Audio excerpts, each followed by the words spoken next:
नमस्कार शेतकरी बांधवांनो, तालुका कृषी कार्यालय देवणी कृषी तंत्रज्ञान व्यवस्थापन यंत्रणा आत्मा अंतर्गत आज मौजे दरेवाडी तालुका देवणी येथे सोयाबीन शेतीशाळेच्या तिसऱ्या वर्गाचे आयोजन या ठिकाणी करण्यात आलेले आहे। विषय आहे नैसर्गिक शेती। या ठिकाणी दरेवाडी या गावामध्ये आपण 125 लोकांचा राष्ट्रीय नैसर्गिक शेती मिशन योजनेअंतर्गत गट तयार केलेला असून त्या गटातच आपण शेतीशाळा मर्ज केलेली असून या ठिकाणी गटातील सर्व महिला सदस्य मोठ्या संख्येने उपस्थित आहेत।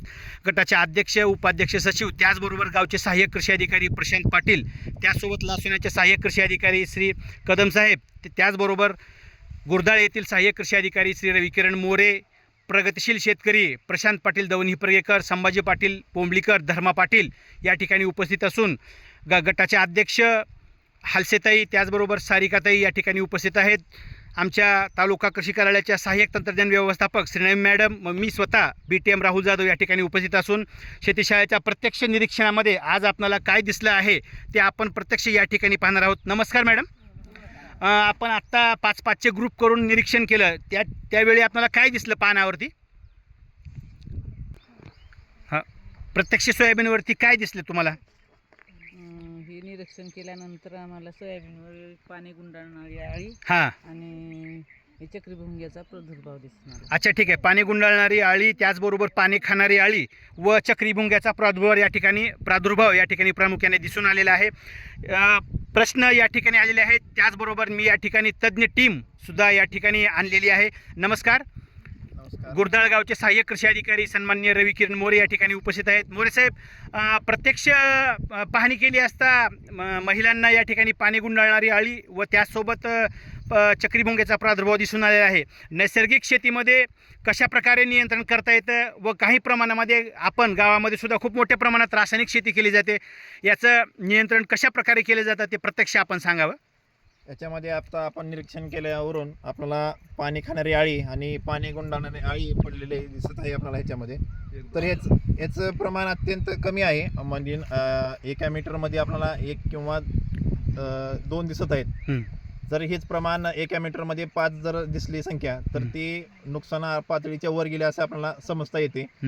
याच्यामध्ये आपल्याला जी काही आपल्याला ह्याचं नियंत्रण किडीचं करायचं आहे, आता पडलेल्या अळीचं नियंत्रण करायचं आहे, तर त्याच्यासाठी आपल्याला जी काही आपल्याला फेरोमॉन ट्रॅप आहेत ते आपण एकरी 4 ते 5 आपण फेरोमॉन ट्रॅप आपण लावू शकतो ह्याच्यामध्ये। कामगन सापळे, हां, ह्याच्यामध्ये दोन प्रकारचे आपण लावू शकतो, एक हेलिकोवर्पा आणि स्पोडोप्टेरा असे 2 प्रकारचे आपण लूर्स आपण त्याला ट्रॅप लावू शकतो।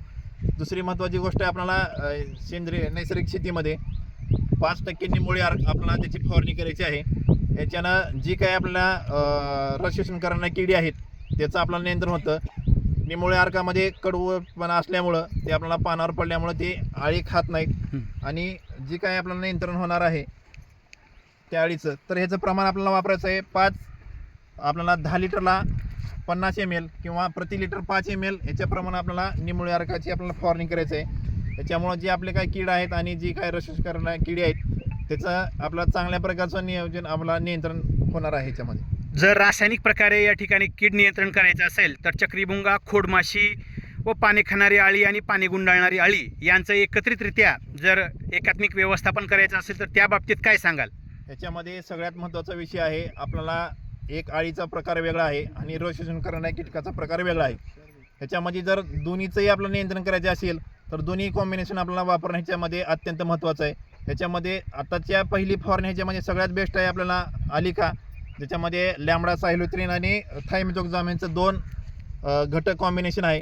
ह्याच्यामुळे जी काय रस शोषण करणाऱ्या किडीचं नियंत्रण होतं आणि अळीचं याच्यामध्ये नियंत्रण होतं। जी काय चक्रीभुंगा आपल्याला येणार आहे त्याचं याच्यामध्ये उत्तम प्रकारे नियंत्रण ह्याच्यामध्ये होतं। आपल्याला ह्याचं प्रमाण आहे, आपल्याला 3 ते 4 ml आपल्याला फक्त एवढं ह्याचं आपल्याला म्हणजे 10 लिटर आपण ह्याचं प्रमाण वापरायचं आहे। ह्याच्यामध्ये काय होतं, आपल्याला प्रमाण काय होतं, आपण इतर कीटकनाशकाचं प्रमाण आपल्याला 2 ते 3 ml आपल्याला प्रति लिटरला आहे, पण ह्याचं प्रमाण प्रति 10 लिटर आपल्याला 3 ते 4 ml आपल्याला वापर करून आपल्याला ह्याचं नियंत्रण करायचं आहे ह्याच्यामध्ये। ठीक आहे, धन्यवाद। या ठिकाणी प्रगतिशील शेतकरी प्रशांत भैया पाटील दवणीप्रगेकर या ठिकाणी भैया, सध्या तणाचा प्रादुर्भाव खूप मोठ्या प्रमाणात दिसून येत आहे, त्यासाठी काय करावं लागेल? नैसर्गिक शेतीमध्ये नैसर्गिक शेती पद्धतीनं आपण तण व्यवस्थापन करत असताना सगळ्यात आधी धुंड मारणं गरजेचं आहे, कोळपणी करणं गरजेचं आहे। या उपरी आपण पाहू शकताय याच्या पद्धतीने जर नियंत्रण तण करता येतं. आता सध्या मनुष्यबळाचा थोडासा तुटवडा जरी भासत असलेलं म्हणून आपण आत्ता इथं या याच्यामध्ये कोळपणी केलेली आपण इथं पाहू शकताय. दुंडे मारलेले तिथल्या शेतकऱ्यांनी आणि त्याचं तण व्यवस्थापन करण्यासाठी आपण खुरपणी हा सगळ्यात चांगला विषय आहे. स्वच्छ तणविरहित जर आपण शेत ठेवलं तर नक्कीच पिकाच्या उत्पादनामध्ये चांगल्या पद्धतीनं वाढ होते. म्हणून आपण तण व्यवस्थापन चांगल्या पद्धतीनं करणं आवश्यक आहे. सध्या पावसाचा ताण पडलेला आहे. पिकावरती टॉनिक म्हणून जर नैसर्गिक शेतीमध्ये काय फवारावं लागेल या ठिकाणी पोलकर मॅडम उपस्थित आहेत. मॅडम नमस्कार. नमस्कार. सोयाबीन पिकाला टॉनिक म्हणून सध्या नैसर्गिक शेतीमध्ये फवारण्यासाठी काय शिफारस करायला आपण? जीवामृत. त्याचं प्रमाण कसं आहे प्रकारे फवारावं लागेल? ज्यावेळेस आपण जीवामृत बनवतो 200 लिटरचा ड्रम आहे. 200 लिटरच्या ड्रममध्ये आपल्याला 2 किलो गूळ, 2 किलो डाळीचं पीठ, परत 1 किलोचं वडाच्या झाडाखालची माती आणि गाईचं गोमूत्र 2 ते 5 लिटरच्या दरम्यान आपण गाईचं गोमूत्र घेऊ शकता. आणि 200 लिटर पाण्यामध्ये मिक्स करून त्याला व्यवस्थित 7 दिवस सकाळ संध्याकाळ ढवळलं पाहिजे आणि 7 दिवसाच्या नंतर ते आपण वापरण्यास योग्य आहे.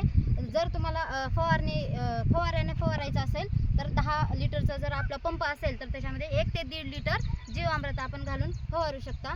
जर पाट पाण्याने द्यायचं असेल तर पाटामध्ये पूर्ण आपण सोडू शकता ते जीवामृत आणि दुसरं ठिबकद्वारे सुद्धा आपण जीवामृत देऊ शकतो. धन्यवाद मॅडम. ही आहे आमची आजची राष्ट्रीय नैसर्गिक शेती मिशन गटातील सोयाबीन नैसर्गिक शेती या विषयावरील शेतीशाळा. तुर्तास धन्यवाद.